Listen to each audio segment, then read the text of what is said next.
Welcome to today's edition of the Daily Insider right here on VegasInsider.com. Kevin Rogers with you here on Wednesday, August 25th, 2021.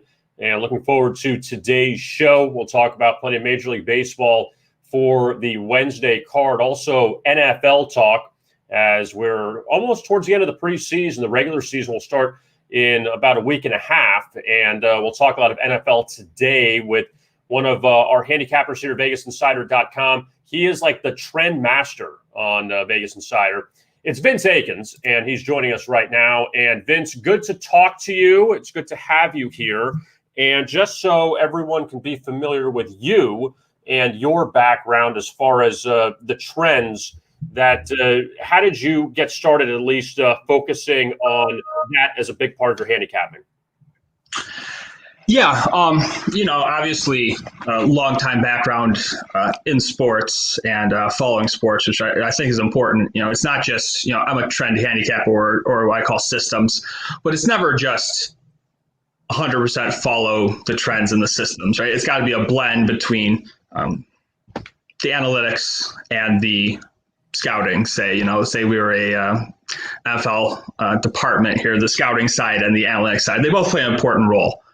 Where I think the edge I have is in the trends and systems department. I'm good at scouting the games myself, but there's a lot of guys that do that. But being able to blend the database of information I've developed in the last decade with that analysis is really where I think it sets it apart. Now, another thing too, Vince, and you're right. You can't just say, I'm going to just go with the trend and say that's how I'm going to take a game. It's just this trend says this team is 13-0 against the spread, so I'm going to back that because a trend could end at any time. But also, I guess, what makes the trend the clincher in a sense? You say that there's other factors into handicapping a game that you like this, and that, but also the trend is a clincher when? Yeah, I'll say first and foremost, the trends, it's never really a bad thing for a team to have, say, a 10-0 trend on them, right? It might not be a positive either, but you're taking a starting point, it's never really been negative. From there, I would say you have to look at correlation and causation and sort of separate the differences between those two things, right? Not every trend that has a positive correlation has causation behind it.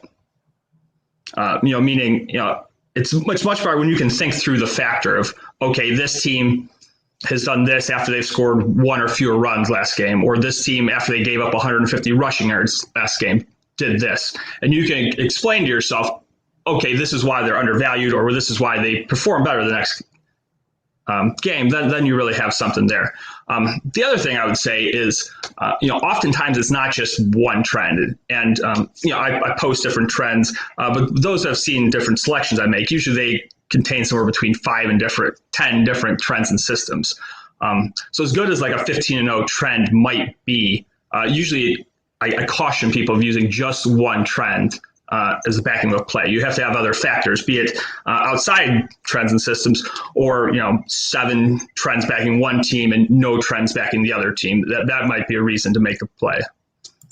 Yeah, and I agree with you. And trends are always a good thing. That no one ever. There's not one handicapper out there, Vince, where they got it all right. Everybody has their own way of doing it. Whether it's if you ignore trends completely, or if you use them as part of your handicapping, because, I always look at it like this, and tell me if you agree on this. Like in the NFL, for instance, you look at the Jacksonville Jaguars, just use them as an example. You have to erase a lot of things that have happened before Urban Meyer, because now he's the head coach, as opposed to maybe the Patriots with Bill Belichick, who's been there a long time, or the Steelers with Mike Tomlin, that he has something established. That do you put a lot of your thought into coaches and this guy has been here for this long, so this team has developed this, as opposed to, well, now Houston or Jacksonville is a new coach, you got to throw away a lot of things that have happened in the past?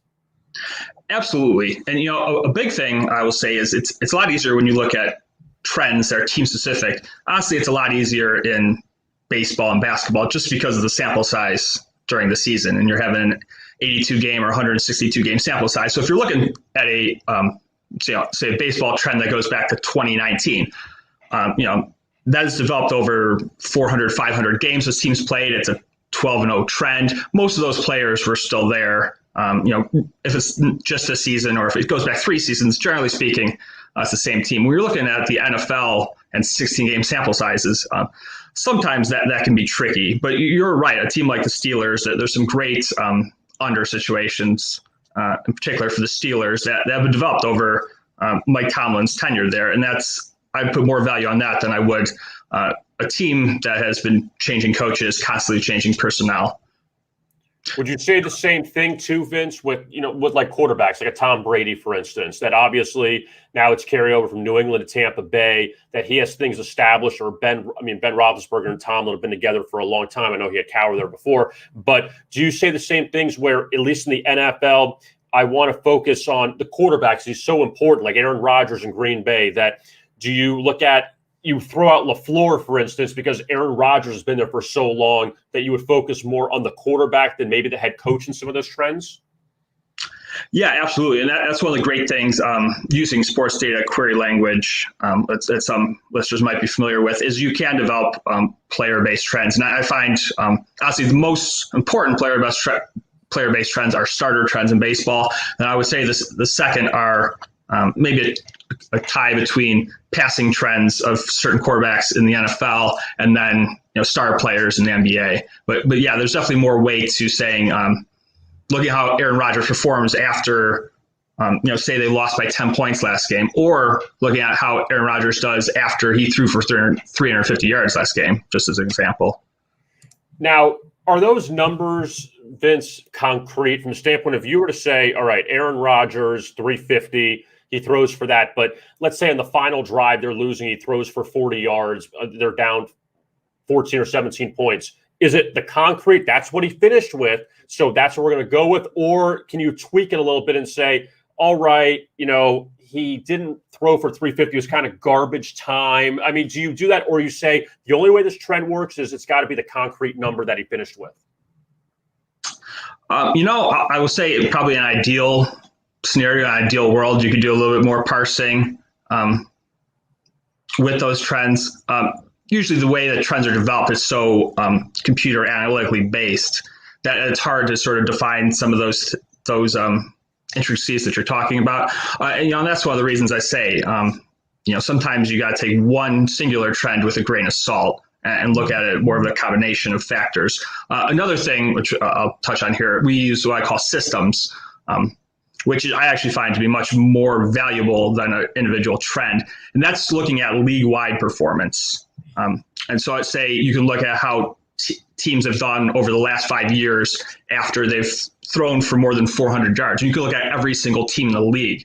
And that takes away some of the, you get a larger sample size. So it factors out some of those like garbage time statistics, because there's just going to be a smaller sample in any system because you have a lot more games in it. And it also looks at the league as a whole. So, as we talked about before, you're not worried as much about what coach was involved and what quarterback was involved, because you're looking at the entire league as a whole and ways that Vegas might be undervaluing or overvaluing a performance based on last game, last several games, last time a team faced this opponent.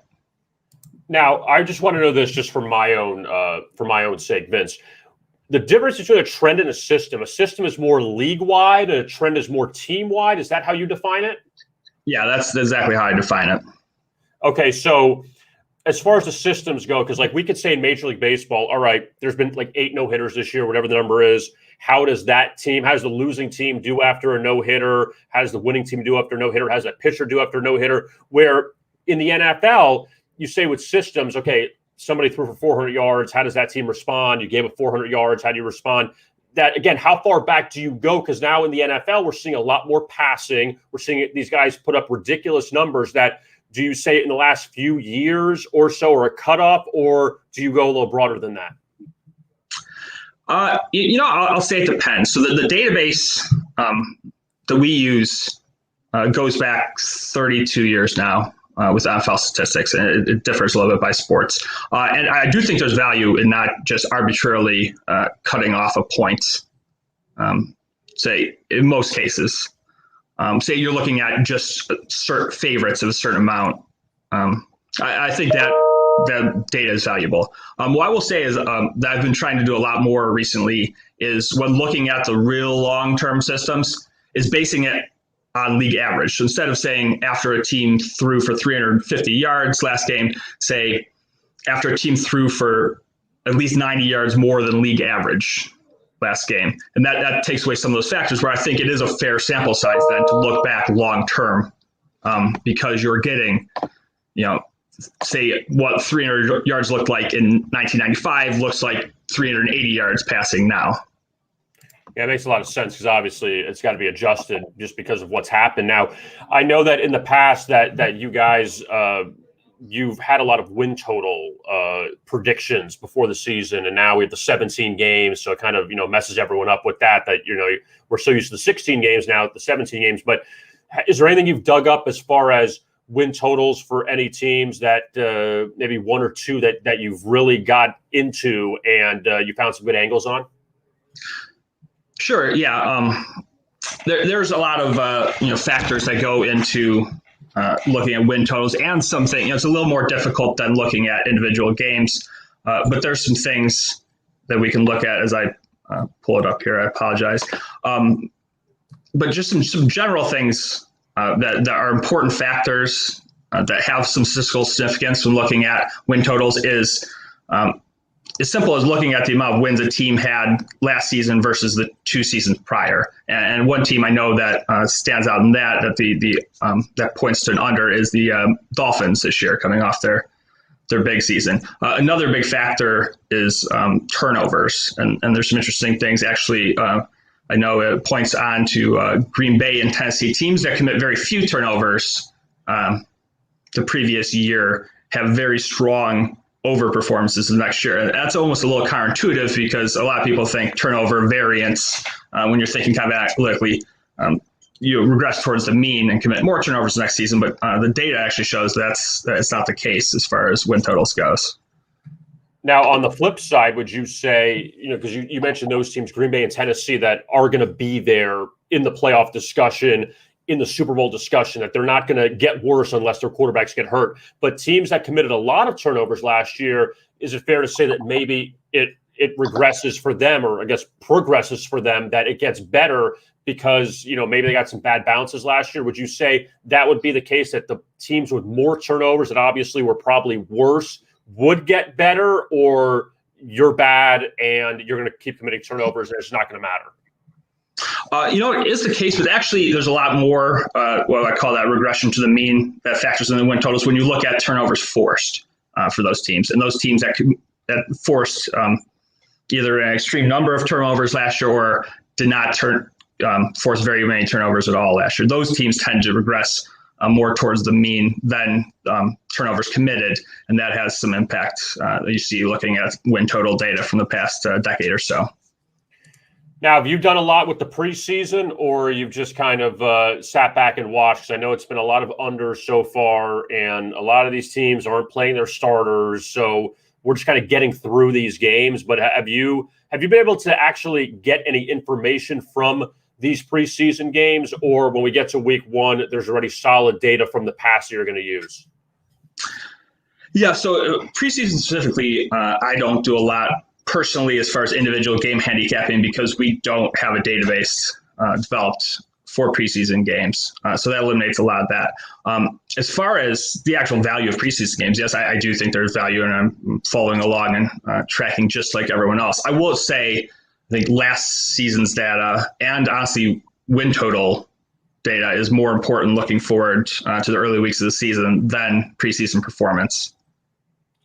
Now, looking at week one, Vince, of the regular season, have you been able to uncover any really solid trends or systems, or especially systems as far as, if you're a division winner from last year, how would you fare? I know one of them that's always been a good one for a long time, I think it kind of tapered off a little bit, was the Super Bowl loser in week one, that they normally didn't fare very well against the spread. But is there anything that you've dug up as far as maybe league-wide systems to keep an eye out for week one?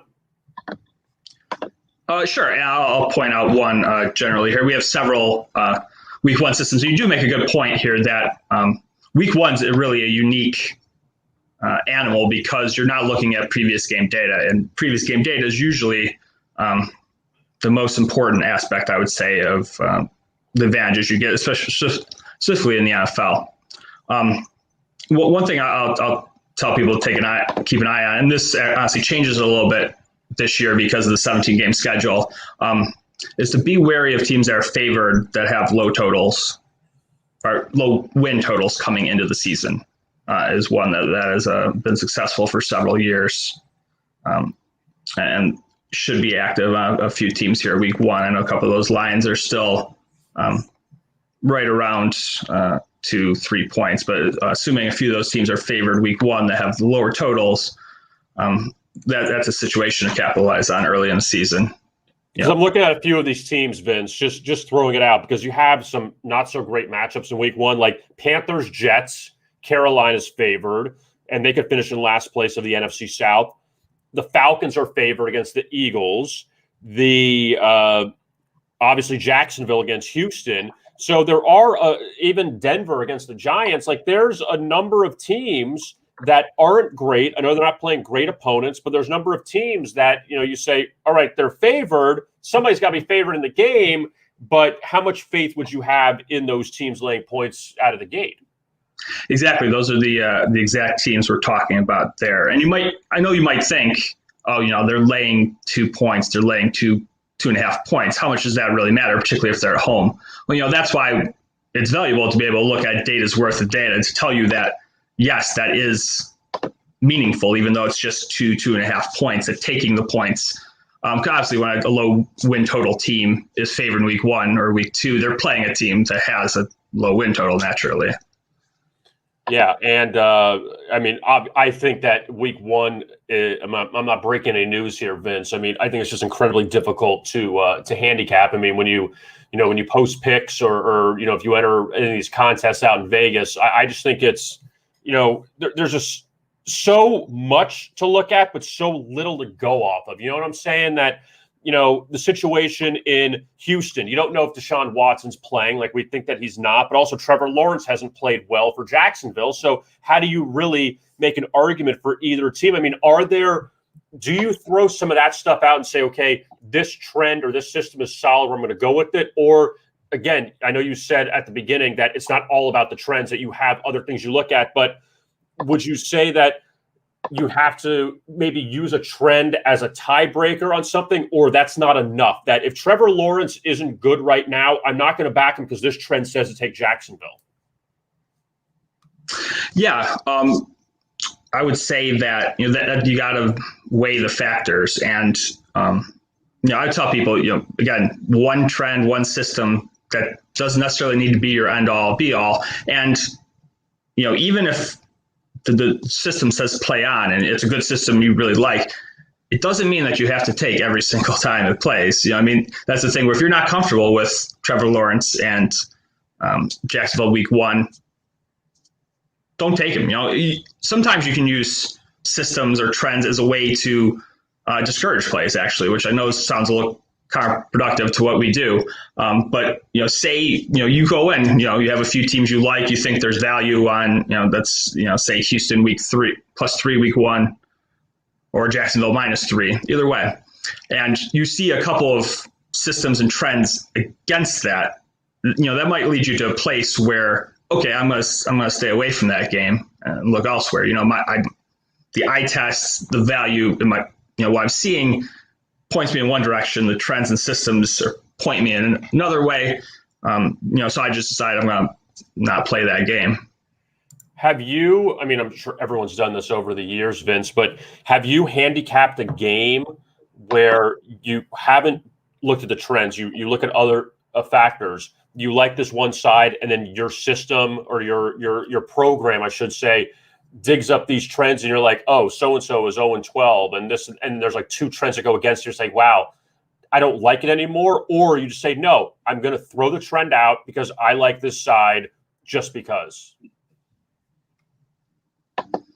I would say I almost never make a selection myself. It doesn't have at least some backing. A lot of time, we're looking at hundreds of systems and thousands of trends. And to be honest, it's rare when there's a game where it's 13, say, play one team and 0 play the other team. That's sort of a rarity. So a lot of times, you're weighing the value of your systems and your trends and how many are on each team. As far as just simply throwing out the trends systems entirely, usually the only time I do that is if there's some kind of extreme value on a team. And we're not talking about on the margins, but there's an injury or a player that's likely not to play that's not being accounted for in the line. You guys know what I'm talking about. There's a line that's just wrong based on some kind of factor that's not just how the team's playing right now. Then I might be willing to throw those out entirely.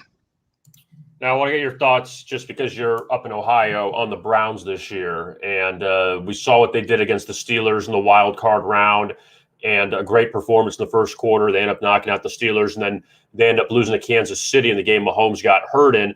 But we know 2 years ago, Vince, that the expectations were through the roof for the Browns. They fell on their face. Last year, they finally got over the hump, made the playoffs. Now in the AFC North, with the Ravens still being an excellent team, Pittsburgh's still going to be very competitive. The Bengals are rebuilding. What are the realistic expectations for the Browns coming up this year? Sure. Yeah, I think where their win total sits and looking at a playoff team that's competitive in the AFC North is very realistic again for the Browns.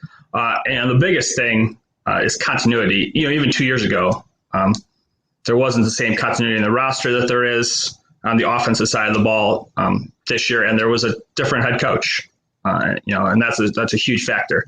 As far as projecting forward, seeing a team that has 11 starters returning on offense, as well as every key substitute on the offensive side of the ball, that's a huge factor. And you can predict forward what their offense is going to look like pretty well, I think. So the question really comes down to the defense. A lot of exciting additions on the defensive side of the ball. And I don't think you're looking for a top 6-7 defense for the Browns to be a real factor and even a potential Super Bowl contender.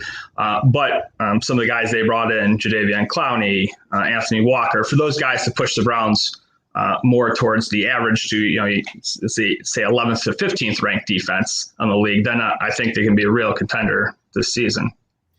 I want to ask you, before I let you go, Vince, about some baseball. And the Baltimore Orioles have lost 19 straight games and just keep fading them. Last night I think they were 1-0 on the Angels, and the Angels ended up putting up double-digit runs. The Angels threw out Shohei Ohtani today. There can't be a lot of trends or systems in your program that would say to back Baltimore at this point. I mean, you got to look at like a long losing streak or a long winning streak, like with the Yankees, what they're doing right now. Do you ever put that in and say, okay, well, this trend will say this will end today? Or again, you say, I'm going to throw them out and just ride the streak, that I have no conviction on taking the Baltimore Orioles right now because they've been so terrible lately. Nothing's going to tell me that I should back them. Yeah, I think it's a case-by-case basis. You're right. When I look at the sheet of Baltimore's team trends this morning, they're pretty much all negative. I mean, not just from the last month, but if you've watched the last several years of Orioles baseball. So one thing I will say is you can value baseball trends based on the line as well. So it's not just, you don't have to go, there's a return on investment feature. So you're not looking at just 0-9, 0-10, but you can look at return on investment as well. And also that's where system comes into play, and looking at how teams do in general on certain losing streaks.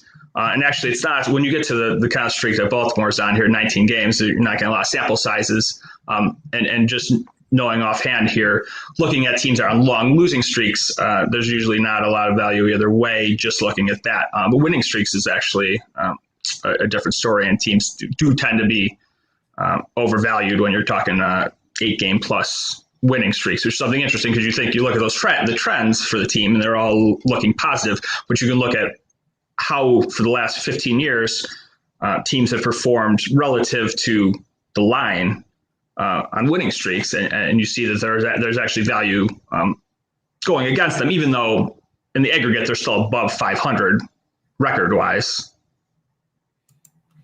Vince Akins, you could find him on Twitter at SB Breakers. Always good information, a lot of interesting stuff. If you want to check out trends and systems, a lot of things that they dig up there, and Major League Baseball, NFL. He has diamond trends every day on VegasInsider.com, and also the gridiron angles for the NFL season when that starts up in just a few weeks. Vince, thank you so much for joining us, and we'll talk to you again soon.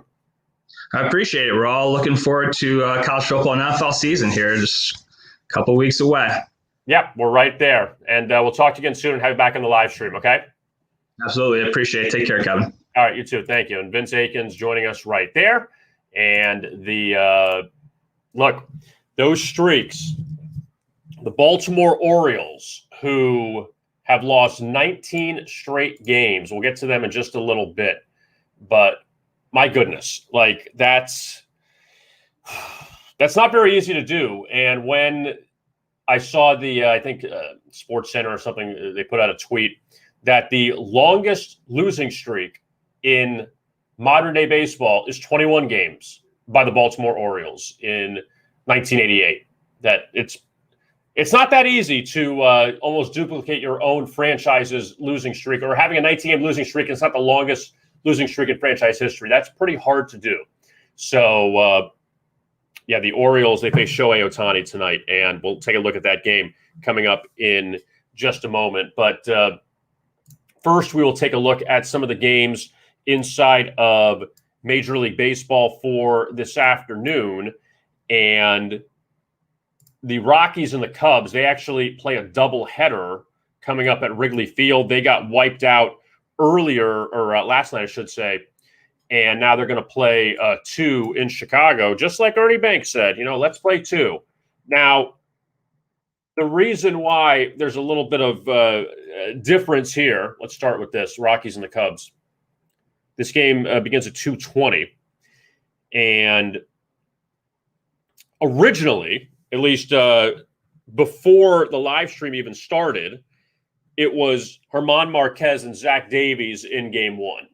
Now it's been flipped, where Austin Gomber, who was supposed to pitch in game 2, he's pitching in game 1, and Marquez is pitching in game 2. So last night's pitching matchup between Marquez and Justin Steele will be the late game. I mean, the 6:30 Eastern game at Wrigley Field. And the first game is Austin Gomber and Zach Davies. So a little bit of a change there. Now, Austin Gomber, he has not been productive on the road at all this season. He's an ERA of over 5 away from Coors Field. For some reason, he pitches well at Coors Field and not on the road. You don't see that normally. But he gets the ball against Zach Davies. The Cubs are 1-9 in Zach Davies' last 10 starts. And what's interesting is, prior to this 10-start stretch, Zach Davies combined on a no-hitter against the Dodgers. Okay, so you shut down the Dodgers, you no-hit them, but you can't do anything since. And the Cubs are 1-9 in his last 10 starts. So it's going to be Gomber and Davies in game 1. Then you go to game 2, and it's German Marquez against Justin Steele. Now, Marquez, who has in 19 starts this season, he's made 25, but I mentioned this yesterday. I'll mention it again. In the 19 starts, throwing out 4 against San Francisco, where he gave up 22 earned runs in 14.1 innings of work, or 14 and a third innings of work. And he gave up 12 earned runs in 11 innings against Cincinnati. So 6 starts where he gave up 34 earned runs in 25 innings. In his other 19 starts, 121 innings, 18 earned runs, 1.34 ERA. So it's pretty good when he's not facing the likes of the Giants and the Reds. And I think I'm breaking news here to tell you the Cubs offense is not as good as the Giants or the Reds. Cubs offense may be the worst in baseball right now, but Chicago did rally past Colorado in game 1 of that series. Now let's look at the other afternoon action before we get to the night action. The Royals and the Astros, they hook up in Houston, and the Royals won game 1 of that series 7-1 a few nights ago. They could not get any offense going last night. The Astros shut out the Royals 4-0. Houston got 4 early runs. Luis Garcia continues to pitch well at home for the Astros. Brady Singer wasn't terrible, but you can't win a lot of games when your team scores 0 runs. So the Royals had their 4-game winning streak snapped. They go with Mike Minor today, and Minor, who is winless in 4 straight starts, he's allowed 14 earned runs in that stretch, including allowing 3 earned runs against the Astros in his last start at home. So Kansas City going for their second series win against Houston in a little over a week. And for Minor, he does have a couple big underdog wins this year, but his last 2 starts on the road, he's given up 8 earned runs against the Cardinals and Blue Jays. And for the Astros today, it's Lance McCullers Jr., who continues to have a really solid season, 10-4 record, 3.21 ERA for the Astros. He did beat the Mariners his last time out, 12-3, 6 innings, 2 earned runs. And for McCullers, better on the road. See, both Zach Greinke and Lance McCullers Jr. much better on the road than at home. At home, 3.65 ERA is not bad, but he didn't face the Royals in the last series, and he has a couple of losses as a heavy favorite at home since July, losing to Oakland, laying 170, losing to Cleveland, -250, losing to Minnesota, -180. So it's not crazy to take the Royals. I'm not saying that you maybe take them +1.5. I'm not crazy about the game, but the numbers don't lie. But also, Mike Minor hasn't been great on the road either. I did skip the 115 game, so I'll go back to that. The Tigers and the Cardinals from St. Louis, and the Tigers actually played well last night. You got another Casey Mize under, 4-3 win, +200 against Jack Flaherty, who left with an injury. I'll give the Tigers credit on this. Since they blew that 10-2 lead to the Angels last Thursday, they got swept by the Angels at home. They've won 3 of 4, +235, +240, +205, +210-ish against the Cardinals. So twice against Toronto and then beating St. Louis. There's some good returns for the Tigers over the last few days. And they got a couple early runs. Casey Mize went 5 innings, got the win. And St. Louis, this homestand has been dreadful for them. 3rd straight loss. I mentioned this yesterday that they got shut out in their last 2 home series openers against Milwaukee and Pittsburgh. Another under in a home series opener happening last night. So the Cardinals now 2-5 on their current road trip. After they swept Kansas City, they're 2-5. And the last 2 opponents they faced are Detroit and Pittsburgh. I mean, they faced Milwaukee before that, but Tarek Skubal, who's actually been a better pitcher during the day than at night. It's weird, I know, but he's 5-2 during the day, 3.42 ERA. But the road numbers aren't great, 5.11 ERA away from Comerica Park. However, though, Skubal, 7 straight unders. Actually, yes, I'm right, 7 straight unders. So that is that's a good trend for Tarek Skubal. And on the road, he won his last start at Baltimore. But that total today at 9.5. John Lester goes for St. Louis. Could be worth a look. Lester, since coming over to the Cardinals, the Cardinals lost his first 2 starts, but he's won his last 2. The numbers aren't crazy, but 4 runs or more 3 times. So I don't know how much you trust Lester. But the Cardinals and Tigers, they finish up their series in St. Louis today. It's a 2-game set because they played earlier this year at Comerica Park. Now we can look ahead to the night action, and let's go to the National League. The Diamondbacks and the Pirates, which is a game all will be watching, I'm sure. Last night, Madison Bumgarner, he lost to JT Brubaker, and the Pirates have taken the first 2 games of that series. Pittsburgh built a 4-0 lead. Arizona got 2 late runs. Diamondbacks couldn't tie it. And Arizona had shots in that game early. They had the bases loaded with Madison Bumgarner up, and he lined out to third base with 2 outs. That was kind of a killer. But then in the bottom of the inning, JT Brubaker grounded out with the bases loaded. So both teams had the bases loaded, 2 outs in the same inning with the pitcher batting, and the pitcher couldn't get the hit. And again, that also hurts an over if you had that. But that game stays under the total, and Bumgarner had a nice little winning streak, and he had a couple – I think he had one bad inning in that game, and Pittsburgh ended up winning. So the Pirates now looking to beat the Diamondbacks again, and that is the final game of this series tonight. Pirates still at the old undecided, and meanwhile for Arizona, they're going with Tyler Gilbert, who – famously no-hit the Padres 2 starts ago, but then gave up 4 earned runs in 5 innings against Colorado his last time out, so that's really not a shocker that he took a step back. But he takes on the Pirates today looking to avoid the sweep there at PNC Park. And Arizona owns a 15-49 record away from Chase Field. Nationals and Marlins, an NL East battle, I should say.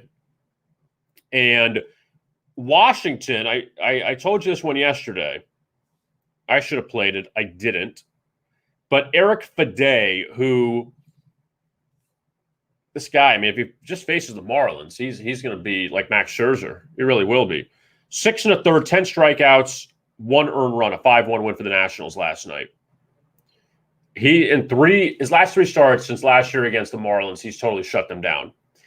And Washington, they won 4 of 6. That's respectable considering what they've done to their team.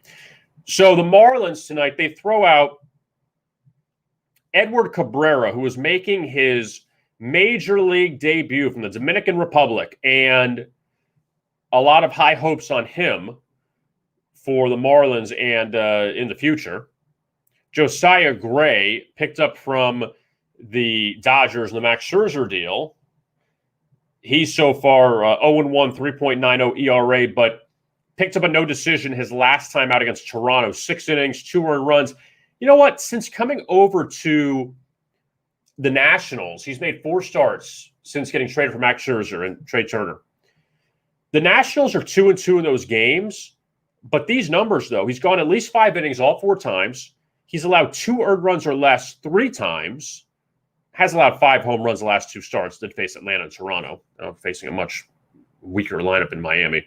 But Gray's put up decent numbers, and we're coming down the stretch where I know that there's going to be a lot of young pitchers going, and you're not going to know who they are necessarily if you're just starting now to watch baseball or you haven't followed it as close. But some of these guys are starting to develop some decent trends, and this Josiah Gray has not been bad for Washington.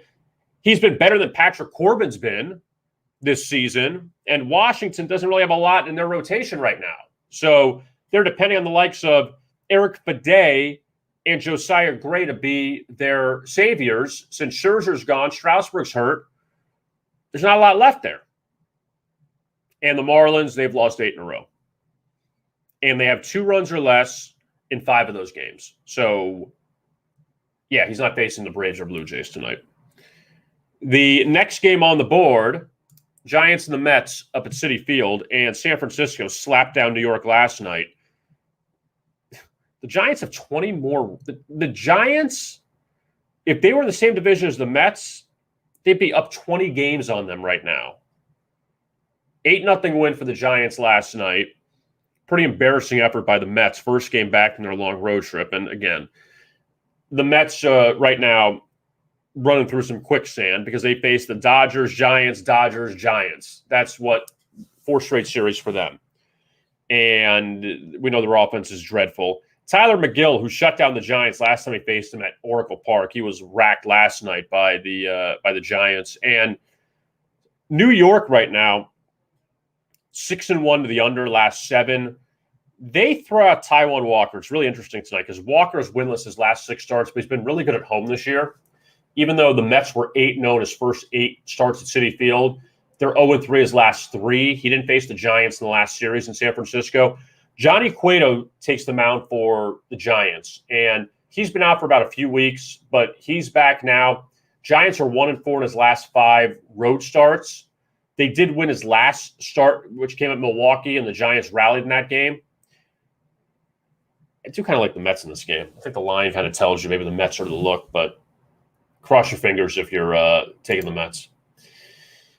Milwaukee and Cincinnati, and this was a tough loss last night if you had the Reds either on the money line or the run line, because Cincinnati went up 4-1 in this game against Milwaukee, and Corbin Burns wasn't great for the Brewers. Tyler Mahle looked good for the Reds, but yet 4-1 lead going into the seventh.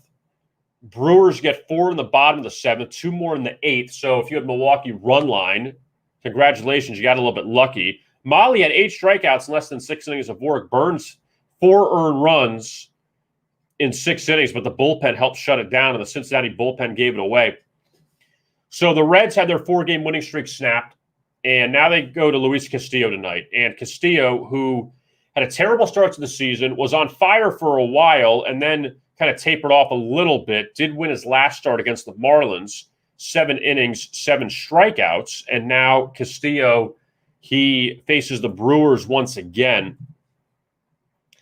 And the numbers haven't been bad for Castillo against Milwaukee. He had 1 shaky start early in the season, gave up 5 earned runs against the Brewers at home, then gave up 3 earned runs on 1 hit his next start against the Brewers, but his last 3 against Milwaukee, he's allowed 1 earned run in those 3 starts.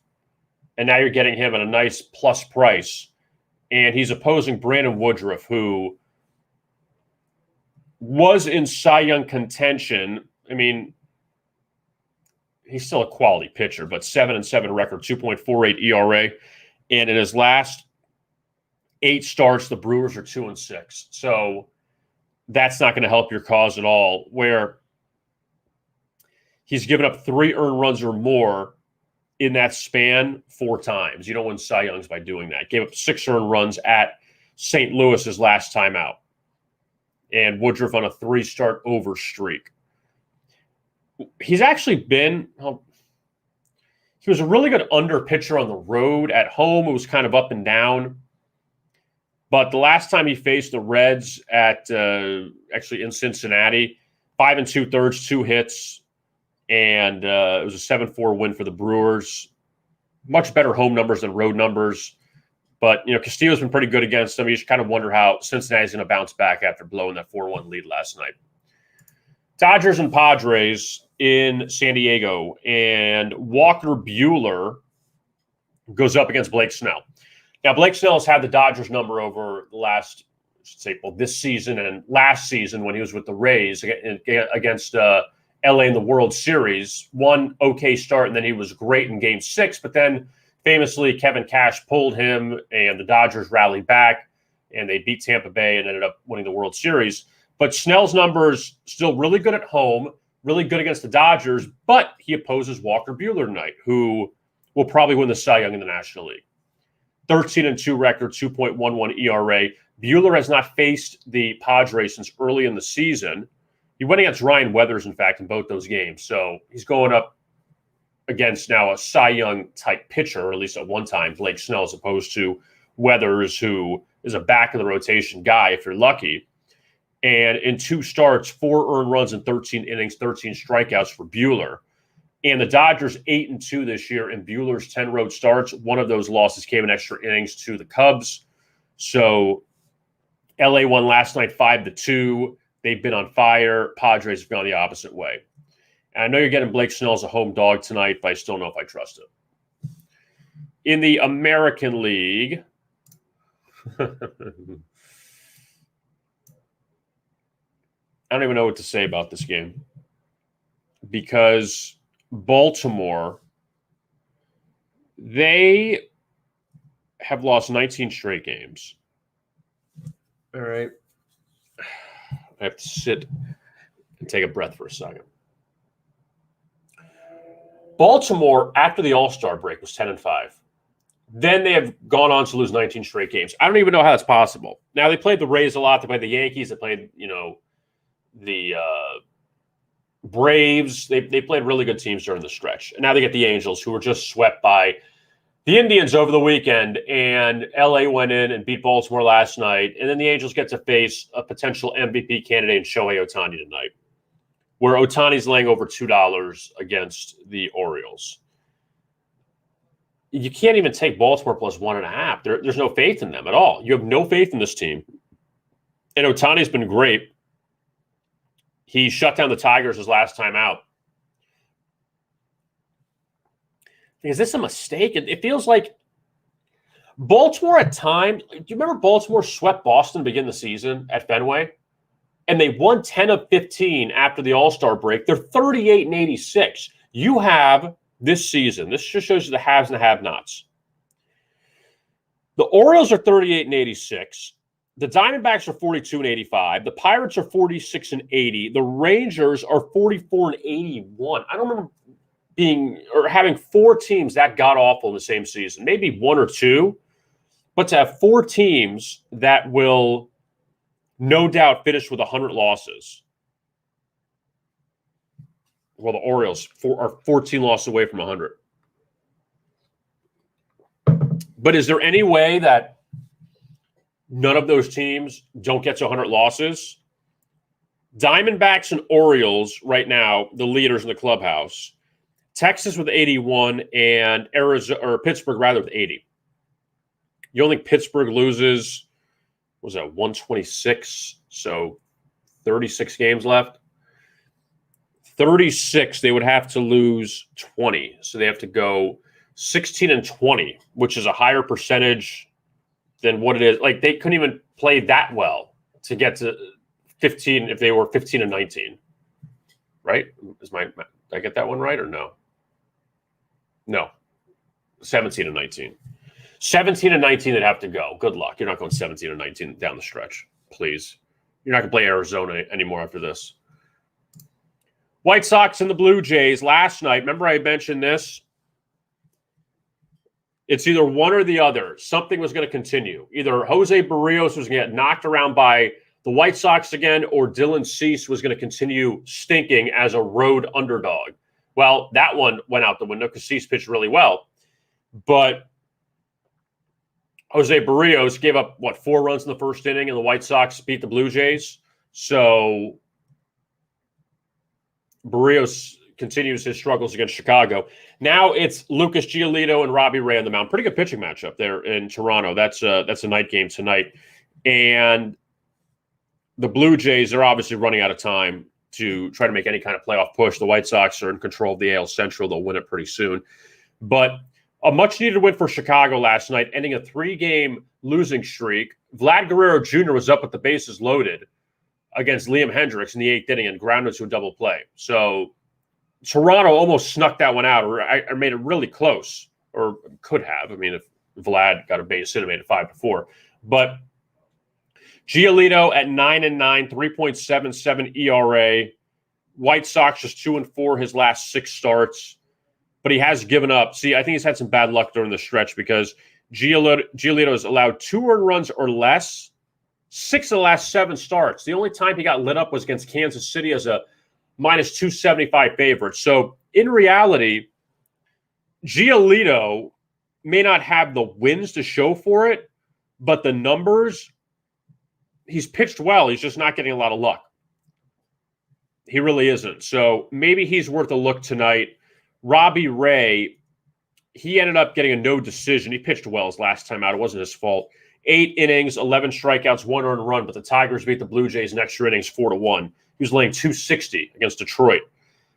I mean, shoot, this guy since July 4th, he has 4 losses as a 160 favorite or higher. So you're getting him now much cheaper and as a pretty light favorite. He hasn't been bad this year. So that's a toss-up there, the Blue Jays, White Sox, because Giolito has had a lot of bad luck, but Ray also, he's lost a lot as a favorite. Maybe you take him as a shorter favorite coming up tonight.